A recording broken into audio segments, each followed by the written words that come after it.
What's up, guys? Today we're going to be talking about building sequences with Poi.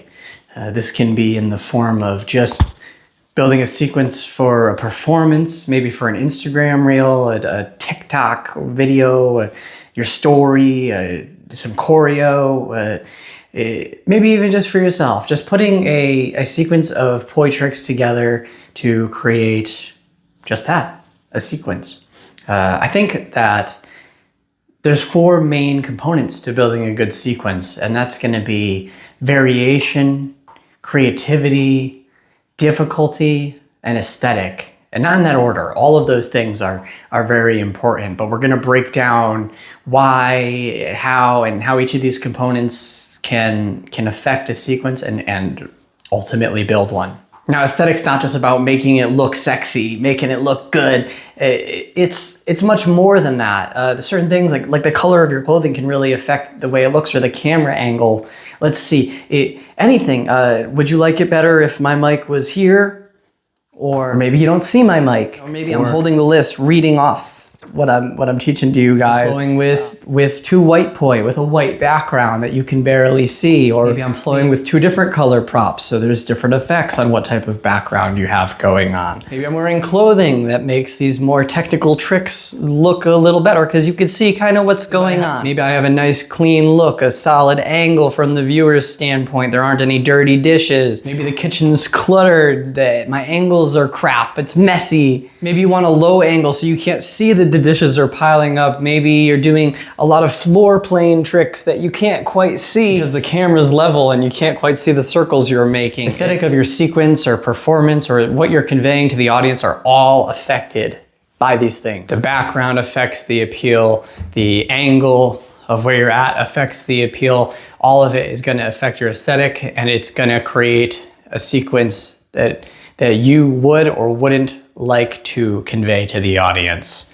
Keep these things in mind. Have intention behind your aesthetic on your video, sequence, performance, whatever it may be. Secondly, we're going to talk about variation. One of the most important aspects and uses of variation is just having a variation of tricks when building your sequence. This might sound obvious, but you might not be aware of it at first when building the sequence. Let's say you want to start off with your sequence with some isotoss swaps, and if at the beginning of the video you're doing isotoss swaps and you start adding a few variations, that's okay. But for a good sequence, I don't think you want to be doing just different isotoss swaps the whole time. I find it very important that, let's say we're doing some isotoss swaps, we do maybe a harder one like a throwback, and then we want to go into maybe some body movements or some tracers to mix in and then going back. You really want to have a variation of tricks and the type of tricks that you're doing, or else it's going to stale. It's going to just be a little bit boring. If you're doing only no beats the whole sequence and then maybe some harder no beats, it's cool, and people will probably appreciate your mastery of that type of trick. But when it comes to the appealing nature of it, or viewing it as an audience, I really think that having a variation of tricks in your sequence is going to give you the best result as for people enjoying it. A lot of people talk about flow versus tech, and I personally, when building my sequences, like to really have a variation of both, or really add flow to my tech tricks. I think that in building a good sequence, you really want to have an assortment of both. So let's say I really want to do this really hard technical, I don't know, a tether or tightrope, whatever the hell we call those things. So yeah, I really want to have like this tightrope, but if all of my tricks are this technical, like right in this space type trick, you know, I'm doing a tightrope, and then I'm doing like I don't know, some right angle stuff, and it's kind of just all right here. That can get boring, as well as I don't really have the space for it, but as well as if I'm just the whole time I'm doing different weaves, and that can get a little boring too. And I think having a variation of both is very important, and that's how I build my sequences. In this, it's also important to have a variety of directions. You don't want to be spinning split time, same direction the whole time. Let's say you're doing some of these flowers, try to throw in a change direction and throw some flowers the other way, or add some same time to your sequence to just spice it up a little bit, just so it doesn't get boring when you're 30 minutes would be a long sequence, 30 seconds into your sequence. People aren't looking at the same timing, same movement. And lastly, and arguably one of the most important things about variation in building your sequence would be having a variation of options for tricks. I think when a person builds their sequences, typically you have a set sort of trick list. So like you're building a sequence and you want to do an iso tosses into an air wrap into a one-handed no beat, right? That's a sequence of 3, but it's still a sequence.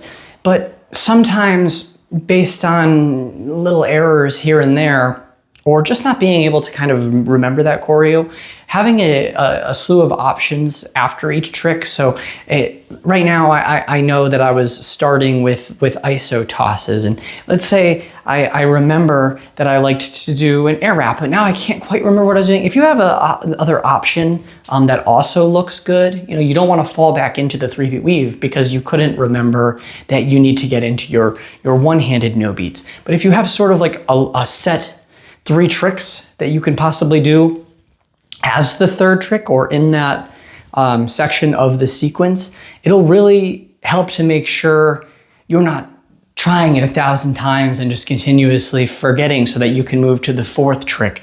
Let's say you want your sequence to be those iso tosses into your air wrap, into your one-handed no beat.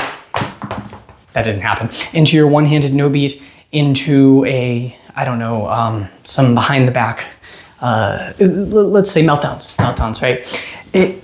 If you mess up on one of these, even if you remember what you were trying to do, you mess up on one of these one-handed no beats a little bit, and you kind of end up over here. If you had the option to kind of go into a crosser, was kind of one of the 3 options to enter into your 5th trick, that's okay. You'll still have a successful sequence because you had a variety of options. Instead of having to restart the sequence all over again, you can work with that because you know what to do when that mistake arises, or you have a variety of options to get into the next section of your sequence.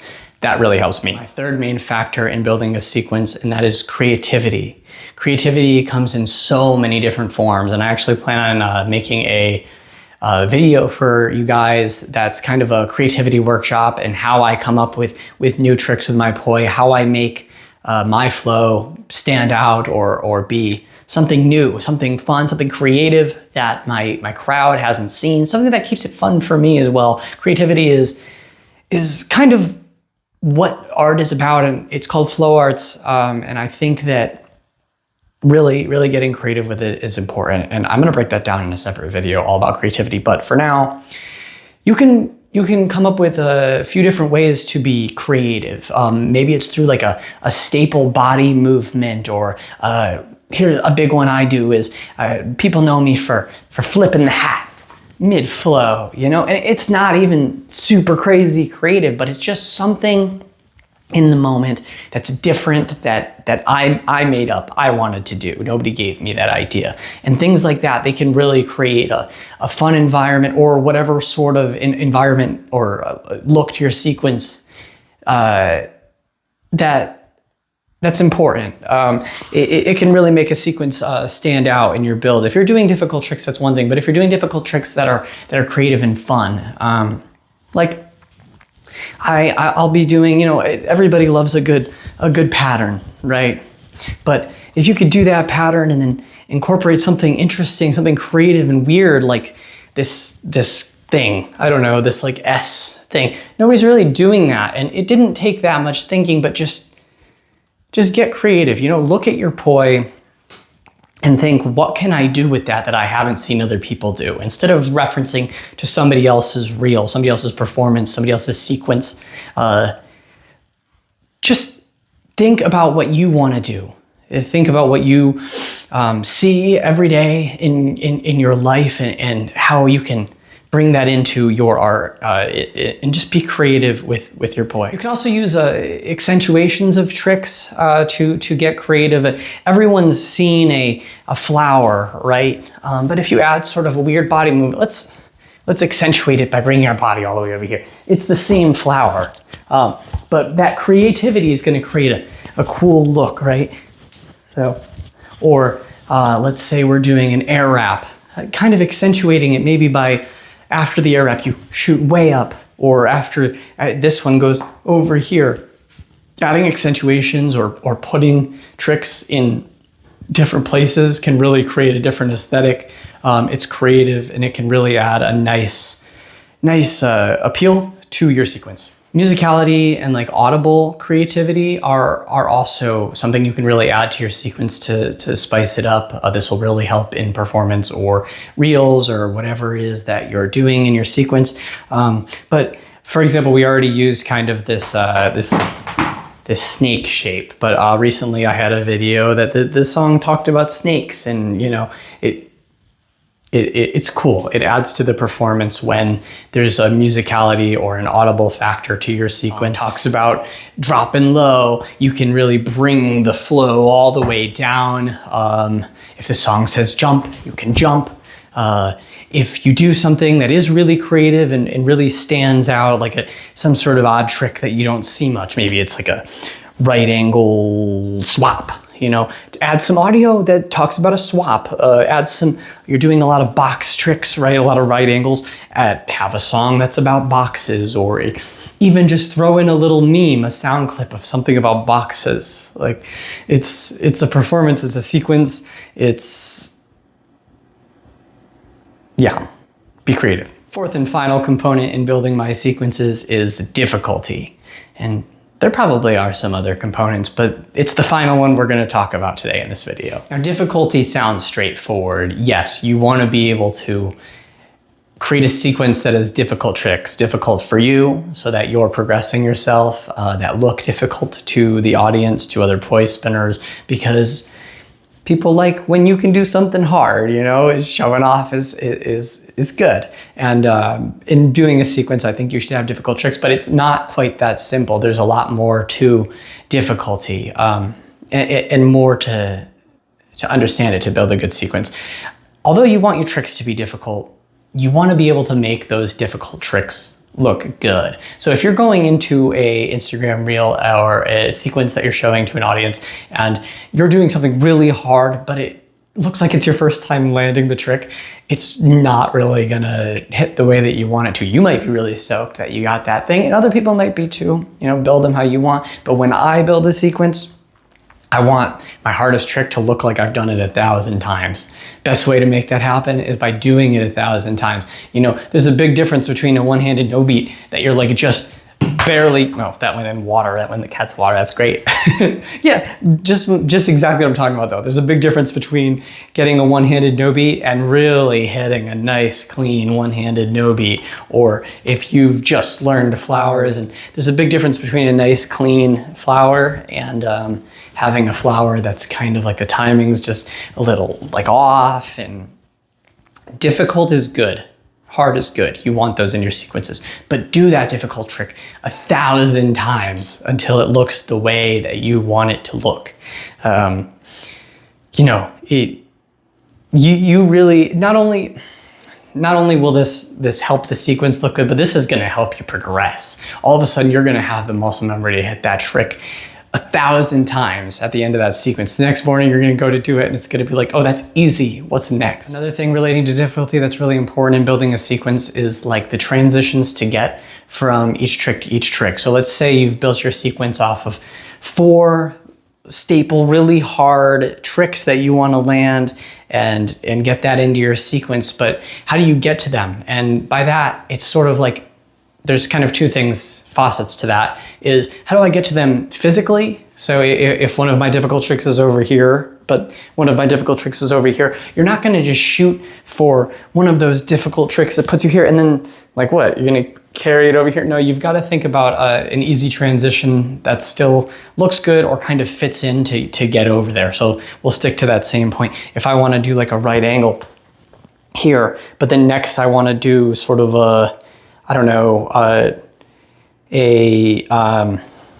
this thing, the triquetra. How am I gonna get there? You don't wanna have this sloppy like swap into it in your sequence. You really wanna figure, oh, how do I do that in a visually appealing way? And that might actually give you a whole new trick altogether, because now you've gotta figure out, how do I make that work? For example, what I'd probably do is I would maybe like swap here and then maybe some toss that would get me into a position. You could do better than that.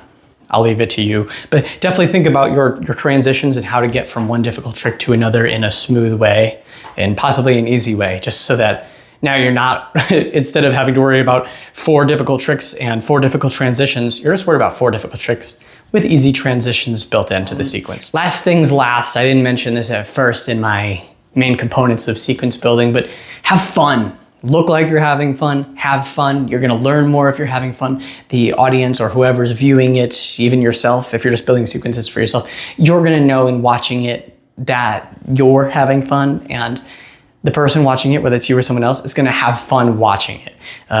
And it's a visual art. Look happy, enjoy it. Don't wear yourself out. A typical sequence when I film them, the mental component of working it up takes me a few days to know what tricks I'm gonna put in there. And then kind of probably like an hour to an hour and a half of actually making that sequence happen. Don't burn yourself out. If it's too difficult, come back the next day after practicing each trick individually, after working out your transitions and just thinking about it. Thinking, what would be cool there? What would be a little easier but still fit the aesthetic that I'm going for? What song am I gonna use? It's a lot of mental work, but yeah, just enjoy yourself. I really love building sequences. They do so much for me in the learning process, in the enjoyment process. I've been doing this a long time, and to enjoy myself, sequences really help. It's also just a really good mental output, and it's very gratifying to have a sequence of tricks and to make it come to light, and then to see it and work out the aesthetic that I want for it, work out the song that I want for it. It's really an enjoyable process if you do it the right way and don't make it tedious. Thanks so much for watching. If you're a part of my Patreon, thank you. Thank you so much for supporting me in that way. You guys really make all this worth it for me, and you make the sequences even more fun. And if you're not, consider it. Yeah, much love. See ya.